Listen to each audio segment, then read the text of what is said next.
नमस्कार दोस्तों, मैं फिर आ गई आपके लिए एक नई कहानी लेके। कहानी शुरू करूं उससे पहले अगर आपने मेरे चैनल को सब्सक्राइब नहीं किया तो सब्सक्राइब कर लें, इस वीडियो को लाइक करें और अपने फ्रेंड्स और फैमिली के साथ इस वीडियो को शेयर भी करें। तो चलिए कहानी शुरू करते हैं। भोर का समय था। सभी पशु पक्षी अपनी नींद से अलसाकर उठे ही थे और कान्हा ने अपनी बांसुरी की धुन छेड़ दी। सभी पशु पक्षी और गोपियां हैरान हो गए कि आज सुबह सुबह उठने से पहले ही ये हमारा कैसा सौभाग्य है जो हमें कान्हा की बांसुरी की धुन सुनने को मिल गई। सभी पशु पक्षी और गोपियां भागी भागी निकुंज की तरफ आए और कान्हा की बांसुरी की धुन में मग्न हो गए। उधर जब किशोरी जी ने नींद में ही कान्हा की बांसुरी की धुन सुन ली तो उनको लगा कि शायद वो कोई स्वप्न देख रही हैं और वो स्वप्न में ही मंद मंद मुस्कुरा रही हैं और सोच रही हैं कि कान्हा तो मेरे रोम रोम में है। उसकी बांसुरी की धुन मुझे अपने अंदर से सुनाई दे रही है। लेकिन जब बांसुरी की धुन लगातार बजती जा रही थी तो गहरी नींद में सोई हुई राधा एकदम से उठी और उसने देखा कि बांसुरी की धुन तो बाहर से आ रही है।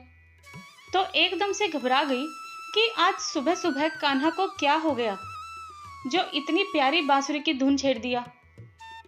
जब किशोरी जी से रहा नहीं गया तो वो अपने महल से भागी भागी निकुंज की तरफ जाने लगी। नींद में होने के कारण और अभी पूरी तरह से सवेरा ना होने के कारण किशोरी जी सीधे निकुंज में ना जाकर गांव की तरफ मुड़ गई। अभी वो गांव का आधा रास्ता ही पार कर पाई थी, तभी उसे एक घर से बहुत ही सुरीला भजन सुनाई दिया। अब राधे रानी मत जाइयो, तुम दूर मेरी लाडो रानी मत जाइयो। ये भजन उस घर से सुना तो अचानक से ही उनके पांव ठिठक गए और वह उस घर की तरफ गई और घर के एक झरोके से अंदर झांकने लगी तो उसने देखा कि एक वृद्ध व्यक्ति किशोरी जी और ठाकुर जी की प्रतिमा को बड़े ही प्रीत और श्रद्धा से स्नान करवाकर उसमें बहुत सुंदर श्रृंगार कर रहा है और साथ में भजन गाया जा रहा है। किशोरी जी को यह देखकर बड़ा आनंद आ रहा था और उस भजन को भी सुनकर उन्हें बहुत आनंद आ रहा था।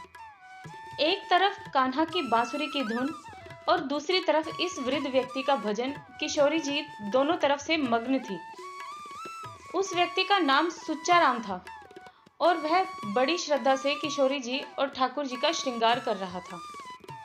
उसने श्रृंगार करने में बहुत समय ले लिया और तभी वह उठकर ठाकुर जी के लिए भोग बनाने गया तो उसने पूरी और खीर का भोग बनाया और बड़े ही प्यार से ठाकुर जी और किशोरी जी को भोग लगाने लगा। राधा रानी काफी देर से झरोके से देख रही थी। उस भक्त के इतने प्रीत भरे और श्रद्धा भरे व्यवहार को देखकर राधा रानी को पता ही नहीं चला कि वो कितनी देर तक वहां खड़ी रही। बहुत देर वहां खड़ा होने के कारण और खीर पूड़ी की खुशबू से किशोरी जी को भी भूख लग गई। उनका मन भी खीर और पूड़ी खाने का करने लगा। अब भी वह सुच्चा राम के घर के पास ही खड़ी थी और वह व्यक्ति अभी भी भजन गाए जा रहा था कि राधे रानी मत जाइयो, तुम दूर मेरी लाडो रानी मत जाइयो। उसका यह भजन सुनकर इतनी मग्न हो गई कि वो वास्तव में भी उससे दूर नहीं जा पा रही थी। अब किशोरी जी का मन पूरी और खीर पर आ गया था और वह पूरी और खीर खाना चाहती थी। भी उन्होंने 6-7 साल की कन्या का रूप लेकर सुच्चा राम के घर का दरवाजा खटखटाया। उसने दरवाजा खोला और छोटी सी कन्या को देखा और बोला, लाली क्या हुआ, क्या चाहिए? किशोरी जी ने प्रार्थना की कि बाबा आप बहुत सुंदर भजन गा रहे थे, इसलिए मैं यहाँ आपका भजन सुनने के लिए आई हूँ।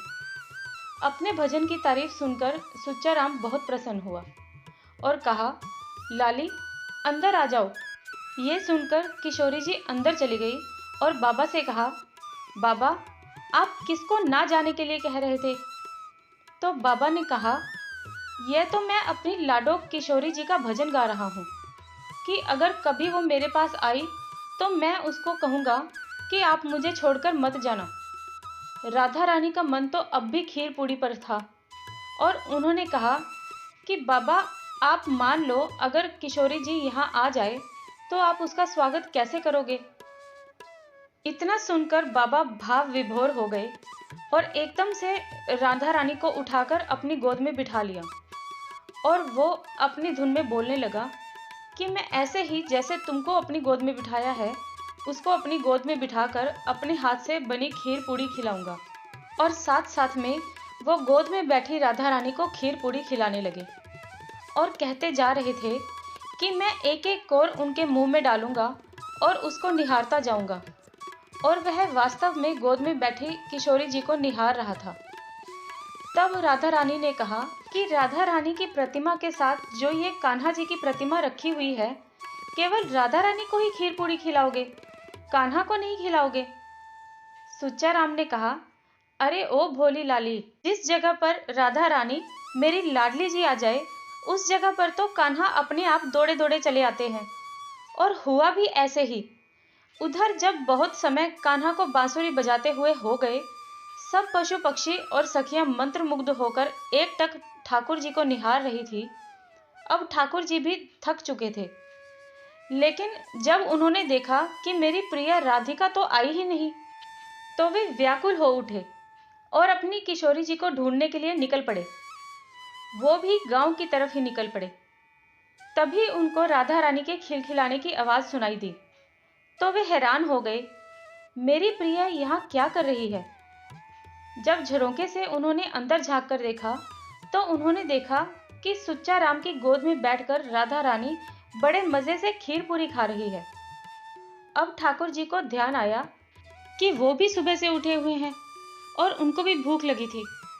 उनका मन भी खीर पूरी खाने को करने लगा।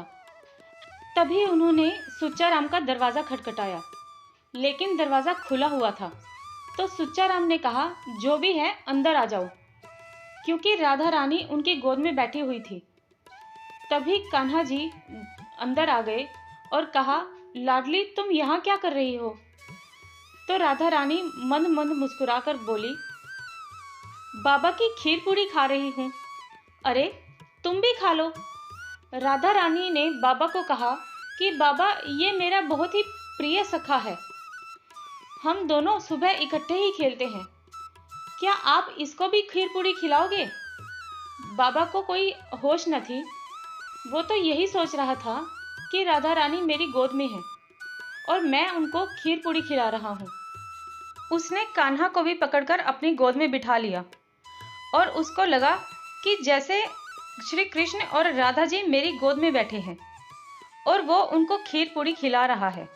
और वो एक कौर राधा को और एक कौर कान्हा जी को खिलाने लगा। उन दोनों को खीर पूड़ी खिलाते खिलाते उसके हाथ इतने कांप रहे थे कि आधी खीर पूड़ी नीचे गिरती जा रही थी। पर बाबा आंखों में आंसू बहाता जा रहा था और साथ साथ में गाए जा रहा था, अब राधा रानी मत जाइयो तुम दूर, ओ लाडो रानी मत जाइयो तुम दूर।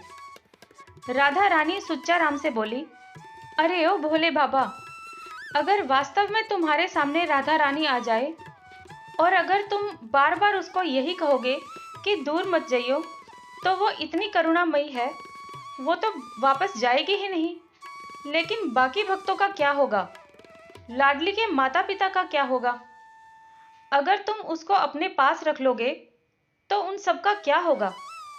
ये सुनकर एकदम से सुच्चा राम हैरान हो गया और कहने लगा, हाँ हाँ, कह तो तुम ठीक ही रही हो लाली, लेकिन मेरा ऐसा सौभाग्य कहाँ जो लाडली जी मेरे पास आए, मेरे कान्हा मेरे पास आए। अगर वो कभी मेरे पास आ भी गए, अगर वो अपने पाँव की धूल का एक कण भी यहाँ छोड़ जाएंगे, तो मैं उसको ही किशोरी जी समझकर हमेशा अपने दिल के पास लगाकर रखूंगा और उस कण को लेकर ही मैं बोलता रहूंगा, अब राधा रानी मत जाइयो तुम दूर, मेरे कान्हा प्यारे मत जाइयो तुम दूर। लाडली जी और ठाकुर जी एक दूसरे की तरफ देखकर मंद मंद मुस्कुराए और अब उनका खीर पूड़ी खाकर पेट भर चुका था और कहने लगे, अच्छा बाबा, अब हमें थोड़ा सा पानी ही पिला दो। और जब बाबा पानी लेने के लिए उठे और पानी लेकर आए, तो किशोरी जी और ठाकुर जी दोनों गायब हो चुके थे। सुच्चा राम हैरान हो गया कि दरवाजा तो बंद है, लेकिन ये दोनों कहाँ चले गए।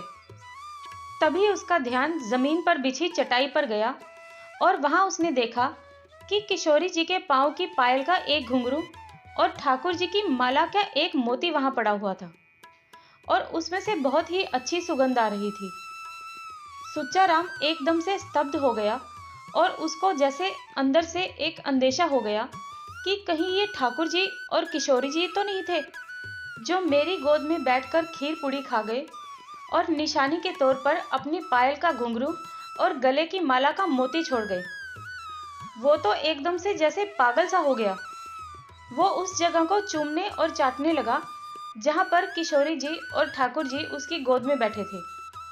ठाकुर जी और किशोरी जी को खिलाते समय जो खीर पूड़ी का प्रसाद नीचे गिर गया था उसको वो अपने मुख से चाटे जा रहा था। साथ में बहते हुए आंसू भी उस गिरे हुए खीर पूड़ी के साथ उसके अंदर जाए जा रहे थे। वह बावला सा हो गया था और उसने उस पायल के घुंघरू और मोती को पकड़कर अपने हृदय से लगा लिया और उसको ऐसा लग रहा था जैसे किशोरी जी और ठाकुर जी उसके सीने के साथ लगे हुए हों। अब तो उसका रोज का नियम हो गया था कि एक जांघ पर वो किशोरी जी की पायल का घुंघरू को रखता और दूसरी जांघ पर ठाकुर जी के गले की माला का मोती रखता और रोज नए नए पकवान बना बनाकर उनको ऐसे खिलाता कि जैसे वो पायल का घुंघरू ना होकर किशोरी जी हो और मोती ना होकर ठाकुर जी हो। सुच्चा राम को ऐसे लगने लगता कि जैसे वो दोनों उसको छोड़कर कहीं नहीं गए। सुच्चा राम की सच्ची भक्ति के कारण ही ठाकुर जी और किशोरी जी का प्रेम उसको प्राप्त हुआ और वह घुंघरू और मोती के रूप में हमेशा उनके पास रहा। इसलिए हमें भी सुच्चा राम की तरह ही ठाकुर जी और किशोरी जी की सच्ची भक्ति करनी चाहिए, ना कि दिखावा। भक्तों, आपको ये कहानी कैसी लगी मुझे कमेंट बॉक्स में ज़रूर बताएं और मेरे इस चैनल को सब्सक्राइब करना ना भूलें। धन्यवाद।